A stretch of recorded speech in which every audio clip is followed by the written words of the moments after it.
Ang isang nakakatulong para mabawasan ng stress ay mag-exercise ng madaling araw bago sumikat ang araw at aabutin siya ng sikat ng araw.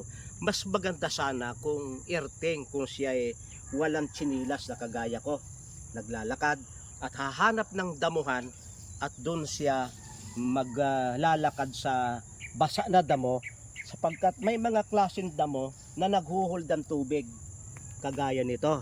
Naghuhold siya ng napakaraming hamog.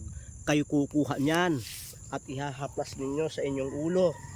Ang taong stress ay napakainit ng scalp, kukuhain ninyo yan at lalamig-lamig yung inyong pakiramdam. Ganyan. Habang kayo naglalakad, bandar uli ng kaunti, punta naman kayo na yun namang inyong liig. Yan. Hanggang maraming bahagi ng inyong katawan ay mabasa ng hamog. At na kung kayo'y masyadong oily ang balat, pag nagayon ninyo yan ay talagang kumikinis. Ang hamog ay isang paraan ng pampakinis ng ating balat. Maraming salamat sa inyong pagsubaybay sa Natural Wellness ni Pastor Vito.